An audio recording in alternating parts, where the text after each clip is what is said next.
All right. Well, hey, everyone. Welcome to another episode of the Heromakers Podcast. We are about a week or two in, and my lovely co-host, Ann Chow, is with me again. And Ann, isn't this fun to see this podcast kind of get off the ground and come to fruition?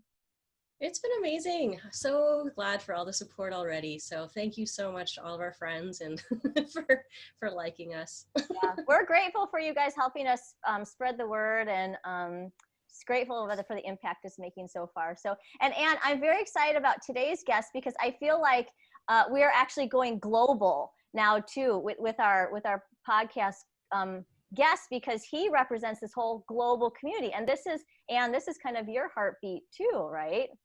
It is, yeah. Yeah. So I want to welcome Clint Baldwin to the podcast. Hi, Clint. Say hi. Hi, Laurie. Hi, Ann. Really grateful to be here.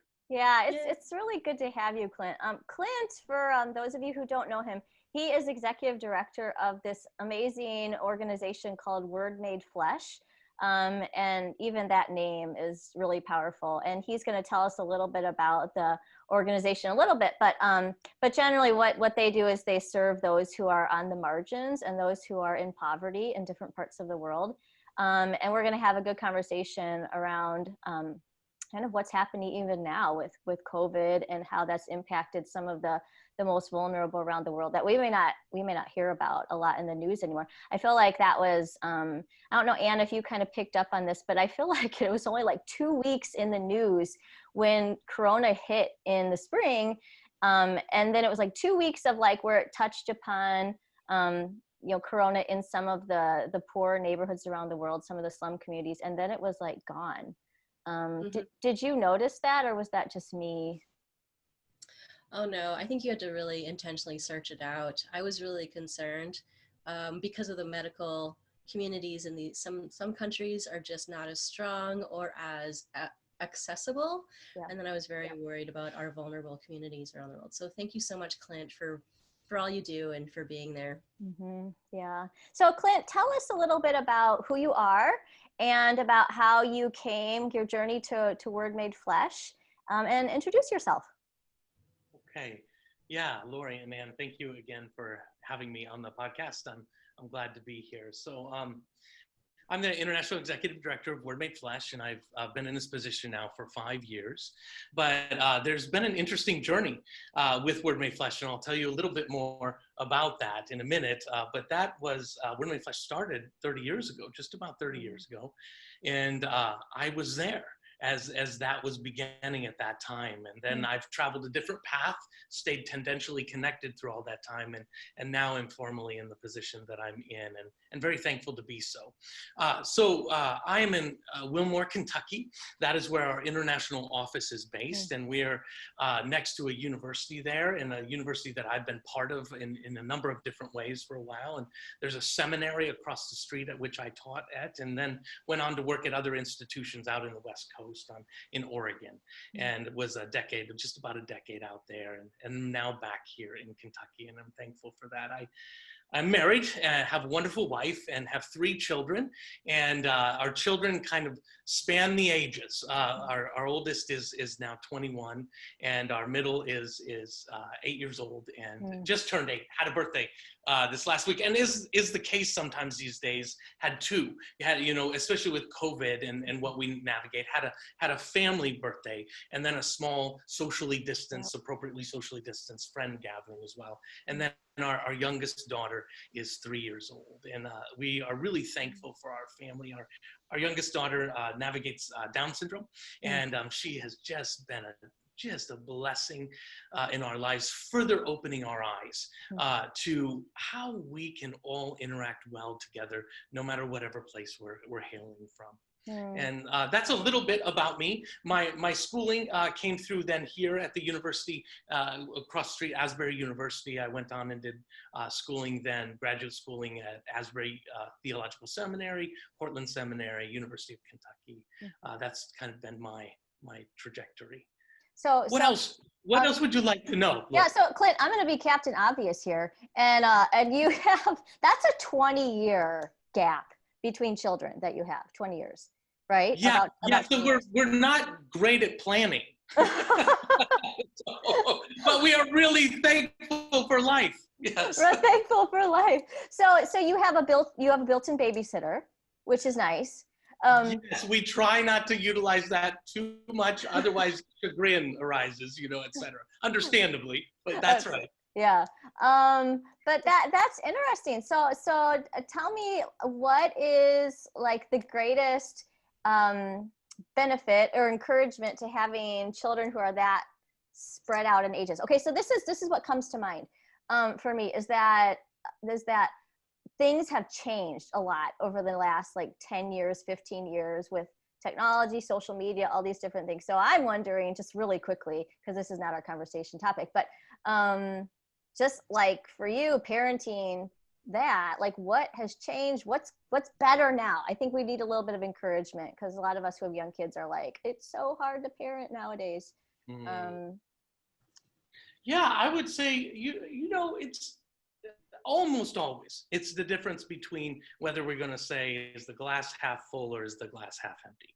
And I mean, there are some times that are certainly harder than others and places that are harder than others. But even in those moments, what are the silver linings really that can move our lives forward? And I do think social media can be very helpful for that. The interconnectivity that is possible for even platforms like Skype or Zoom or Google Meet or whatever it happens to be, the fact that we can see relatives and friends that are distanced, but we can still be really closely connected with, we can visually see them and interact with them. We can see their nonverbals. That didn't really used to be able to happen as much. I think that that's really encouraging. And some of just the programming options that have come, the expanded programming options for children that have arisen because of this orientation. We have access to places and people that we wouldn't have otherwise. And that can be a very good thing. We often talk about the downside of that, the potential concerns of that, but there's so much good that is out there.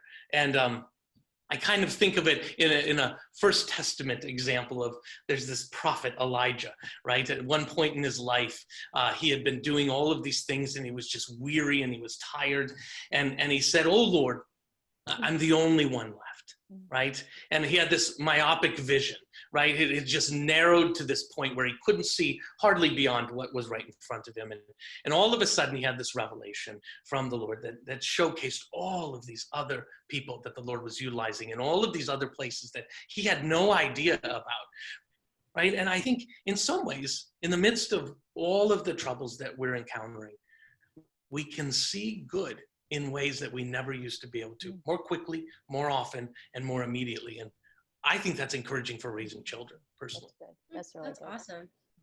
Well, also, I think it's a good news for introverts. If you like smaller crowds, and because of COVID, you can have more celebrations of your birthday and spread it out a little bit more, which is beautiful. So, that's right. And you can really leave the room whenever you want. I'm done here. Click. It's my party. I can leave if I want to. That's I would love to hear more about your organization and why that you stuck around for all these years.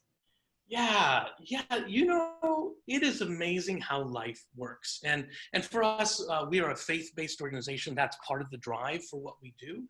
But it's a drive where we lean into being connected with the broader humanity that we are all connected with. This happens to be our entrance into this process. And so what was really neat is how the organization has almost survived despite itself, right? And I'll tell you what that means. So it started 30 years ago by undergraduate students who just had a heart to begin to enact their faith in a fuller way, to really, right, where the rubber meets the road, to begin saying, hey, we want to begin to embody and practice some of these principles. And so, right, a lot of good intentions, but as we know, those can go awry when we don't have a lot of training in back of it. But at the same time, we can sometimes do things that we wouldn't have otherwise chosen to do because we really don't know all of the daunting processes that are in front of us. So what transpired at that time, though, is these undergraduate students began to be connected with people who were further down the road, who had more maturity, who had more understanding and more experience. And you know what? They would have never been connected with those people if they wouldn't have taken that leap in the beginning, perhaps doing something far beyond what they should have been capable to do. And thus these other folks saw them and said, hey, could we come alongside? Let's journey together in this. And so from that, we began to learn. There was a vice president of World Vision at the time, Sam Kemalason, for Asia, and began to really help form and disciple and further train folks and mentor them.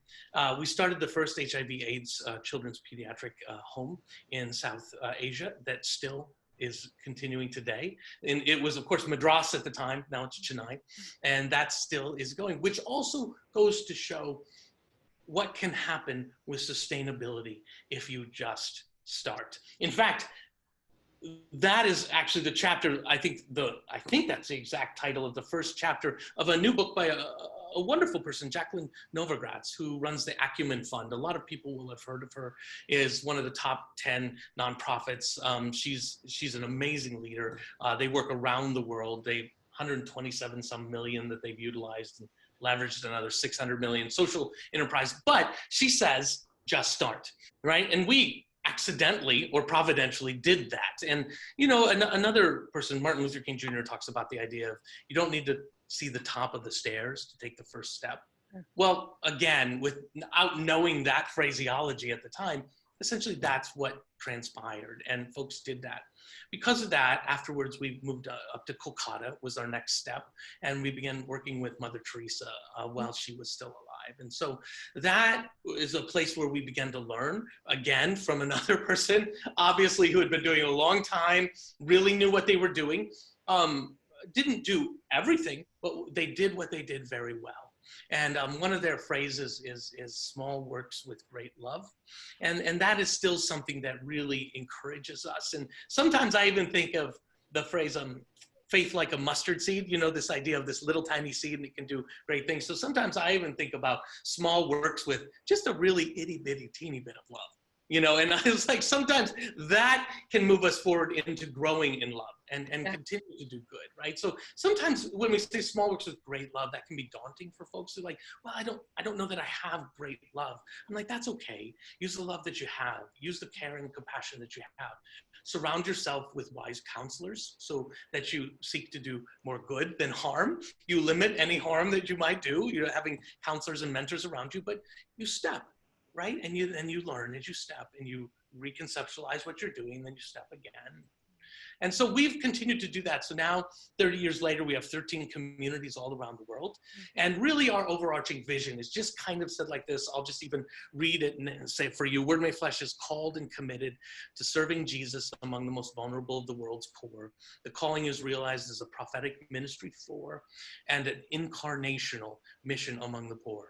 We focus our energy to make Jesus known among the poor while reconciling the church with the poor. That's a lot of wording. What that really means here is we do community development. We do advocacy. We come alongside and walk and work with and among folks in partnership, learning, sharing with one another about how to be better for the sake of each other and how to be better for the sake of those communities and then the sake of those nation states and really, right, the sake of those continents in the world. There's an extrapolative effect that happens with this. As you know, we are all interconnected. Whether we normally, consciously recognize that or not, I think the more we do, the better we are, but it is all interconnected. And so every bit of good that we do has extrapolative ripple effects on the world, but also on our own selves. And so I think you've asked me about Word Made Flesh, and so I'm telling you a bit of a bigger picture too, but we don't only do good for others, though we certainly do. We also do good for ourselves when we do good. It's a both and, right? No one is ever left out of the equation of doing good, right? There's this reciprocity of wonder that transpires when we begin to step in these directions, and we continue stepping in these directions. So that's another thing that we do. We do long-term community. We go and we stay. And then we begin to do life together.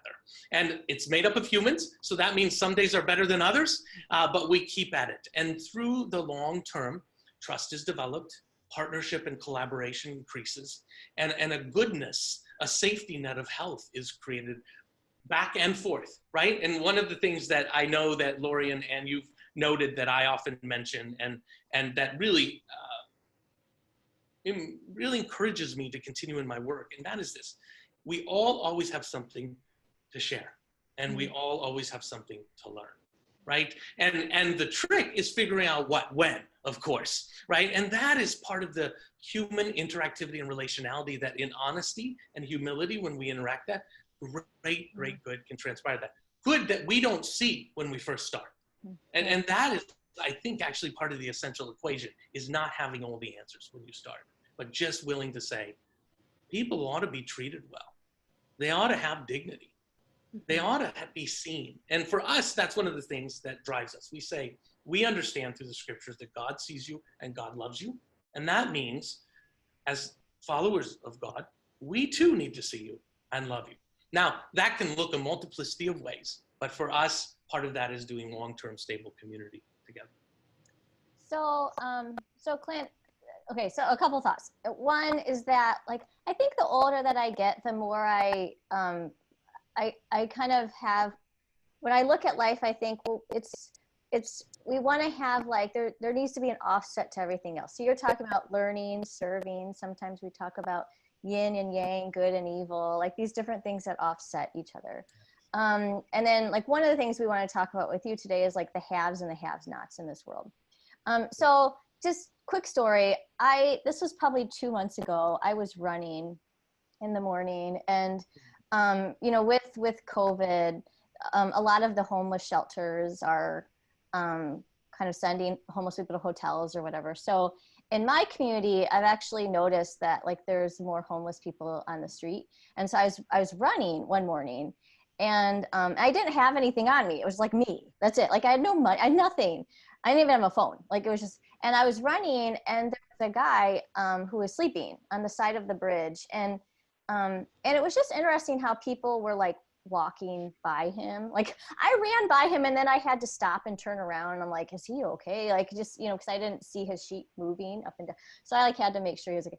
But I think, like, what is it within us that that we could walk by people who maybe who aren't like us, who are different than us? And I'm just using the example of this homeless person because it struck me that I'm like, how can we just be walking by other people who are in a hard, you know, like a life situation, whatever, and just pretend like it's not there, like, kind of shut down? Like, what is it in human nature? Is it just too much for us to handle? Do we not know how to process? Do we not know how to engage in relationships? Like, what is it about people who are on the margins that maybe, you know, causes us to not behave properly sometimes? Yeah, Laurie, it's a really good question. And I think maybe this is either daunting or comforting or both. It's a question that has been around for quite a long time. Again, in the scriptures, right, there's this story about the Good Samaritan, right? About this idea of people who someone has been robbed. They have been, their goods have been taken, they have been harmed, and they are left lying in a ditch on the road, like the person that you passed, right? And then some folks walk by. And we could think of any number of different occupations of who they might be and what that might be, but they're very busy people. They have important jobs. They have things to do. They have places to go.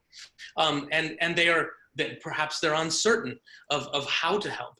They're uncertain they already know perhaps that the context is a bit dangerous. Maybe these robbers are still around and might want to harm them too.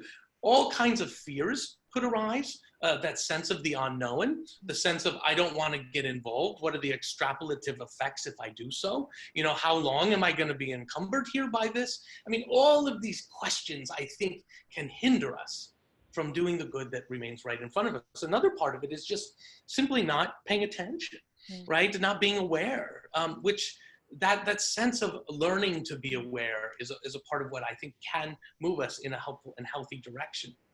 And so oftentimes as well, when we are too ensconced within a community that has stability already, and we see something that is experiencing instability, well, we don't want to be part of that. We're very comfortable, thank you very much, right? And so we don't want to move that direction. Now, all of those things aren't, I think they just are a part of the larger panoply that you're talking about, the condition in which hinders us from helping. Now, that's not to be ashamed. It's not a shameful thing. I think it is helpful to name what those hindrances might be, because then we can begin to think about, well, how might we healthily change those things if that is the case? So, and there are all kinds of steps that we can take. We can learn a little bit more about when we do encounter those things. What might it look like to help, and to help well? What systems and structures, what processes are already in place that we don't know about because that's not our norm, right? We can be intentional about learning those things. We can start to read authors and folks who we might not otherwise have read, about topics we might not otherwise have looked at. And so we begin to prepare ourselves for yet further encounters that we will encounter in the days ahead. So I think any given moment we can find those things happening. What's key is not to have those moments move us further from doing good, but to allow them the space and to give ourselves the grace to say, okay, I want to learn more because I didn't know how, but I really would like to care for this person. Yeah, sorry. One of my friends, I remember years ago, she had said, when you talk about not paying attention, one of the kind of practices that she taught me, and I don't do this every day, but one of the things that she taught me was every day for 5 minutes, just stand outside and look around. And it's kind of, it fosters the practice of noticing. And then once you do that, stand outside for 10 minutes and look around and start paying attention to people. So one is like big, what do you see? The other, it's like narrowing in. And then from that, like, just how can you interact with people in a different way? Like, it kind of is this, so it's not a lot of time, but I did that for a while, and I found it like really incredibly helpful. Just like the things I wasn't seeing, like details around me I wasn't seeing, people, like when I walk my dog, the people who I see all the time, and all of a sudden I'm like, why have I never talked to that person? So I don't know if you have any further thoughts on that, but when you say paying attention, I think that's just basic, but really important for us. It's amazing how much basic things are actually apparently rocket science, right? So we say that's not rocket science, right? We say that, we have that phrase, but when we don't see people doing what seems to be very basic very often, we have to begin to think of ourselves, well, maybe we should focus on this a whole lot more than we do, because perhaps it isn't quite as second nature as we might think it is. Maybe with some practice it is, but apparently we're missing it. A lot of folks are very often. One of our advisory council members, Christine Sine, recently wrote a book called The Gift of Wonder, right? And it's this idea of, again, paying attention, cultivating gratitude, looking around at these things and thinking, even if they are quote unquote everyday things around us. I'm looking around my own room here right now, remembering all of the craftspersonship that it took to make all of these things, all of the different disciplines that have come together in the learning to create what are everyday objects around us, right? And then that same idea from, again, it comes out of the Gospels, this idea, in as much as you've done it to the least of these, right? My people, Christ says, you've done it unto me. Seeing the innate humanity and dignity of every single person. So whatever that would be for you, for us, right, it is deeply understanding the image of Christ, the image of God in each and every single person, right? An inherent dignity of every person. But I think about whoever is the best, whatever you can think of, whoever is the best person in your life, whoever is the ultimate, the pinnacle of what you would want to be like, and trying to find characteristics of that person in every single person that you meet, because they are there, right? Again, we're all interconnected in some way, shape, or form. A vast, right, differentiation and mosaic in the midst of that connection, but still connected. And I think when we begin to realize that, instead of noting first and foremost difference, and which can be frightening, We know connectivity, which can be deeply humanizing, right? And then we can celebrate the differences in the midst of all those things. So for me, that's meaningful in the way that I do my own life. And I have found that that has kept me, sustained me into continuing to seek to do the work we do. I'd add one last piece for our communities around the world with Word Made Flesh. So often people, we work in slum communities, red light districts, brothel areas all around the world, right? And so people, oh, that must be very hard. And there are certainly very hard things about this. People experience pronounced violence in some of these places. They harms both physically and spiritually, mentally in all these places. But you know what is fascinating? And this is what often people don't notice enough. There's a deep sense of camaraderie and connectivity, of familiarity, of neighborhood connectivity, of community, really, right, in these places. And they miss the beauty. And that is what we really celebrate, is the beauty and the strength and the tenacity and the connectivity in the midst of all of these other things. We don't need all the trappings that we might have around us to be really good and decent human beings who care for one another. What we need is to pay attention to the goodness that's already in each of us. And I think then we can find a whole lot of encouragement to continue forward and doing the good that we're doing. I think that that is like really powerful what you just said, because I think that it's about opening our eyes to other people's humanity. And I think it's easy to blanket or brush people off and just say, oh, that person is just this, or that person is an addicted person to this. And so which is very limiting.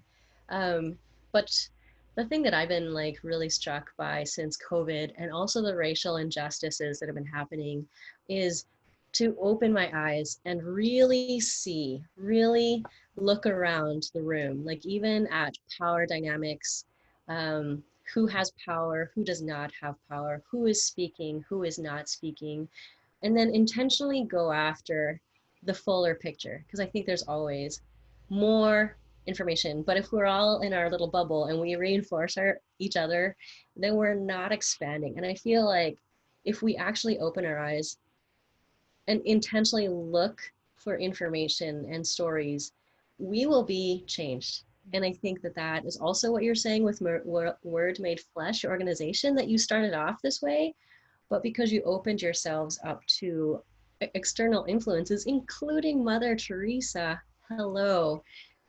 Whew. So then you guys are changed, and it has fundamentally shifted and changed your organization and your people then to do more effective work. And so I'd really encourage, I mean, that encourages me. I would really encourage anybody else who's listening to really open up and take that risk in being transformed. Mm-hmm. Yeah, and thank you. I would thank you. We certainly believe that and are attempting to do that. One of the things I also like to say is we do like to invite everyone to the table. Of course, we're always increasing our understanding of what that means and seeking to enlarge our capacity of that. But actually, we had a secondary component for me, and that is we don't want to just invite people to the table, but we'd like to give them a voice once they're at the table, right? And again, we have all systems and structures. We are constantly trying to open that more and more. And here's the neat thing again. We talked about it at the very beginning of how there were undergraduate students who started something which is now almost 30 years old, was at the time, it was all the folks were single. They were all around the same age. And now we've got folks who are single, folks who are married. We've got folks who are, it's intergenerational. We've got folks who are starting to have, on the cusp of starting to have grandkids and all of those things. You know, so this is just start and give an organization, give yourself the chance to grow. Never stop learning. Surround yourself with people who know more, right? And ask and ask and ask again. But in the midst of this wonderful providential accident per se that happened, we are intentional about these things. But here's a really beautiful thing that a number of years ago now I noticed. And that is, we are deeply about empowering women in work, in leadership, but we weren't being 100% specific on this point that I'm going to tell you about. But I think part of the reason this has transpired is because of our overall intentionality for this.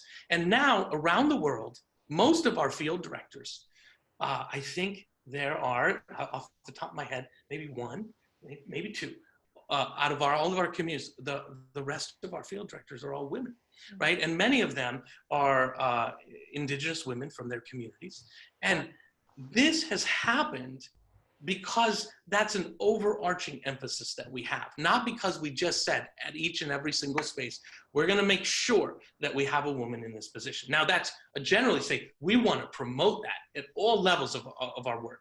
And so I remember when I just realized that one day, and I was like, oh, thanks be to God, this is wonderful, right? This is exactly who we want to be, because I think it's got to be this mixture between consciously being aware, seeking that conscious awareness, and then through that seeking of conscious awareness of folks who find themselves on the margin or find themselves harmed in some ways and seeking to bring them back in. I think this is where we find those extra ripples of good transpiring, right? We create all of the possibilities for good to happen. And then, you know what? Sometimes further good does. Anyways, that's one small example, which I have just, in my own life, I found to be really encouraging in my own work. So I just want to celebrate that. Clint, I think that's great because like, I think that's the hope as we look at all of the racial injustice right now that's happening. It's like elevating voices who haven't been elevated. And then hopefully in a generation from now, it'll just become commonplace, right? So it's like, you know, when you talk about women, it's like, well, you don't, sometimes you set out to do that. Maybe sometimes you don't, to elevate women, but hopefully you get to the point where it's like, it just happens, right? Like it just becomes natural.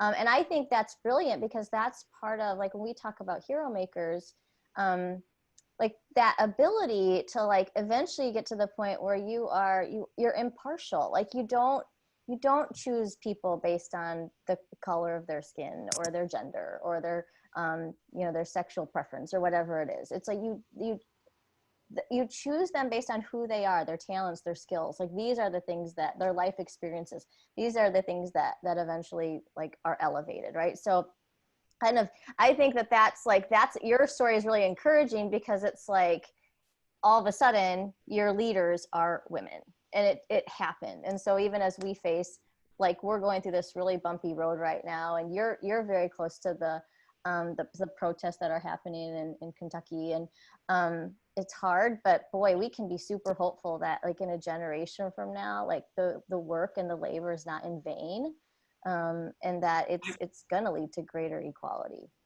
So from that, Clint, like could we jump to, because you do have kind of the global, kind of a pulse on the global community, what's happening with the coronavirus, and tell us, like from your perspective, like the state of our marginalized friends, you know, both here in North America and around the world. Like how is it going? How are they doing? Like what do we need to know? Yeah, so I think that comes back to exactly what you've been talking about, Laurie, and we never stop advocating. We never stop taking every single step we can to further enact justice. But we do recognize that there are goodnesses that transpire out of that, above and beyond what we might first strategize. And that's wonderful. And I think this is the case too, with COVID to some certain extent. We see the problems, right? Communities of color, communities that find themselves socioeconomically marginalized, they are finding themselves at a much more rapid having COVID in their communities, a much higher increase of COVID where they're at. And so we're seeing that in our communities. And so then we're having to be very creative. We're having to be very, very nimble about what that looks like, because there are health protocols that are helpful, right? Even if they're not able to be enacted in all of the same ways, And there is an injustice in that, structural and systemic, larger structural and systemic injustice in that. At the same time, we do want to promote that kind of safe, healthy behavior in any way possible that we can. And so we come alongside in all kinds of different ways to do further education on this, to mitigate fears related to healthcare providers. That's often a fear of an outside health provider who comes into a community. Who are these people? They're not known here. How can we trust them? Already the system has been oppressing us. This might be further oppression. I mean, you can understand why people would feel this way. And so we can hopefully help sometimes through long-term connectivity, again, be bridging, offer bridging capacities in the middle of this. We also have found collaboration and partnership. This is always important to us, but particularly so this time. Let me give you an example from Freetown in Sierra Leone. We work in a community there that's where we have found that through collaboration, we've been able to do much more good than we would have otherwise been able to do. So in communication with a lot of the different elders that are in that area, they all in the slum community that we're in, put together hand washing stations together. Mm-hmm. Now, this sounds really simple, right? For you, you turn on a faucet, you put on a drinking fountain, who knows what it is, and you put some hand sanitizer and bada boom, bada bing, you've got a hand washing station. Well, the communities that we're in, they don't have clean water. They don't have running water, right? And so imagine how much work that takes to go down to the stream, to get the water, to put it back up in a bucket. You have to have someone person that, to make sure that all the supplies are there, to make sure it's utilized well, to make sure it's not stolen, because those things could be sold, it's by a person who needs the money, right? And we help the honest person be honest. So you have person's there to watch all this. That collaboration and partnership together is a silver lining that I was talking about.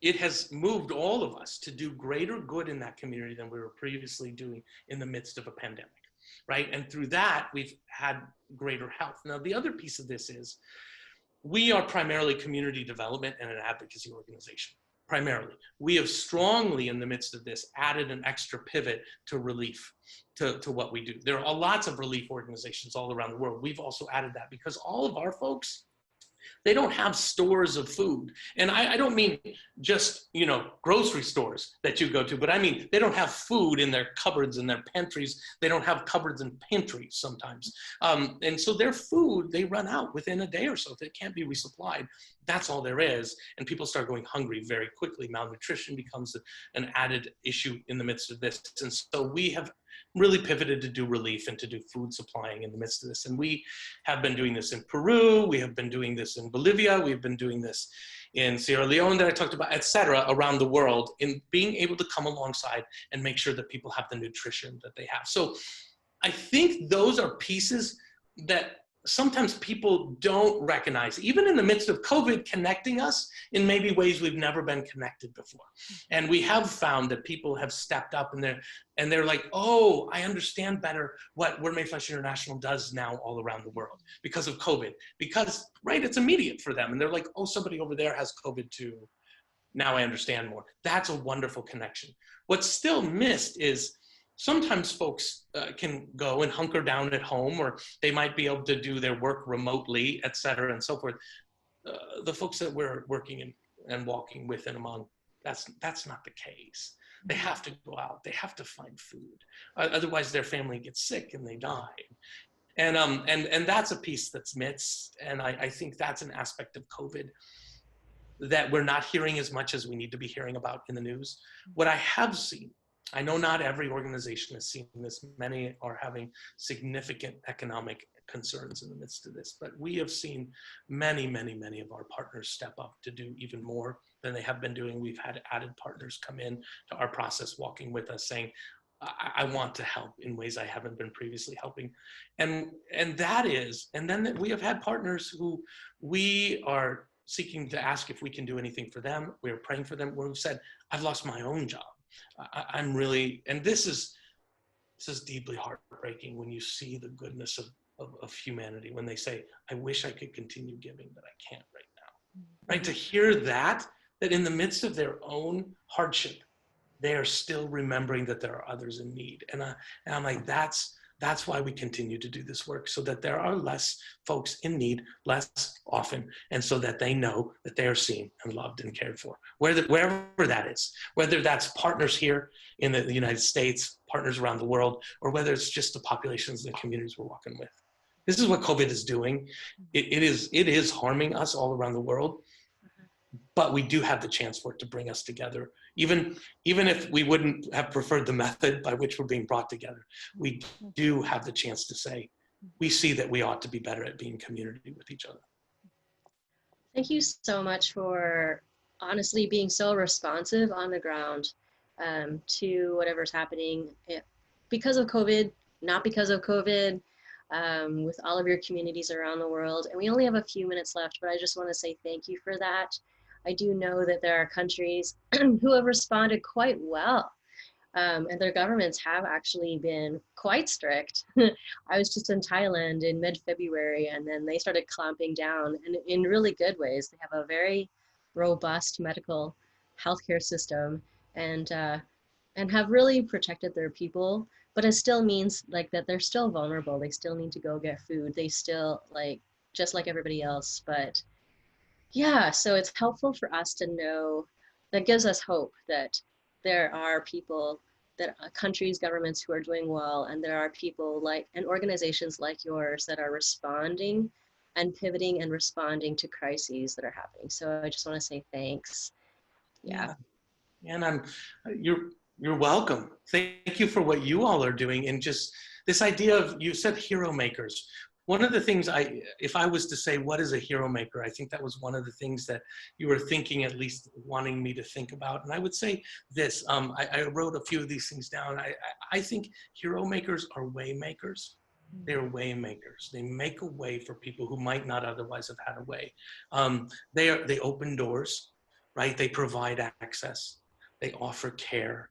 Right? This is, to me, this is what hero makers are. And I think every single one of us can do this in our own way. This is one of the things I am deeply committed to. There's this idea of bounded sets and centered sets, right? And one bounded set is defined by it's you're either in or you're out. It's defined by your location. You're either kind of in or you're out. You're part of us or you're not part of us. But centered sets are defined by where you're going. Right? What is your goal? What is the object, right? It's based on the direction. And I think anybody, whether you've done it your whole life, whether you're an expert in the area, or whether you're a novice, right, per se, I think if you want to be a waymaker, a hero maker, opening doors for people, caring for people, keep at it. Learn every single day. Never stop reading. Never stop listening to others. And every step makes a difference. Never imagine that you're not making a difference. Everybody can play a part, right? Whether you are a physician, whether you're a lawyer, you can help people around the world. Whether you're like our folks in our communities who live there 365, 24/7, they can't do it on their own, but they can help in their own way. But when we all partner with one another, this world can, and every day is becoming a better place, right? That it is. There are harder places, harder things that happen. There are people who choose poorly and choose to do harm, but there's so many people who choose to do good. And I'd say that's where our focus ought to be. So Clint, I'm gonna bring you on as an ambassador for the Hero Makers movement. With that, I love that, like the whole idea of Waymaker and what you said, never imagine that you aren't making a difference. Like, I think that's really powerful. And you know what I love about this, Clint, is that like you work in areas of the world that are really hard, and people are really hurting in many ways. And what you're giving us is you're like giving us hope, and you're giving us like the ability to say, you know what, there are good things happening even in this dark time. And I love your message of, you know, that there's a lot wrong with the corona, but you're even saying, hey, but community is happening and it's bringing people together. So I guess the one thing we want you guys to take away from this podcast is that good is happening around us, and we just need to open up our eyes and look around, find that, and be part of that, right? Be one of those waymakers that come alongside somebody who's hurting. And if you're hurting yourself, boy, go tell somebody. Find that safe person, tell them, and allow them to care for you, because when we hold things in, it hurts ourselves. And I know from experience, there's a lot of people who want to be helping. So sometimes it's just, telling somebody what you need. So thanks, Clint. Thanks for being on the podcast with us. It was a joy to talk to you. Laurie, I'm thankful. If I can just quickly say, we're at wordmadeflesh.org if people want to look us up. We also do study abroad. We do short-term as well as long-term connectivity. If people are interested, pray for our folks. If that, and help, whether it's with Word Made Flesh or anybody. For sure. Help. Yeah. Reach out. And we will be linking to all of your social media in our episode notes. And thanks, you guys, for listening to another episode of the Heromakers Podcast. We hope that it was encouraging to you, and we will see you here right here next time. Bye-bye.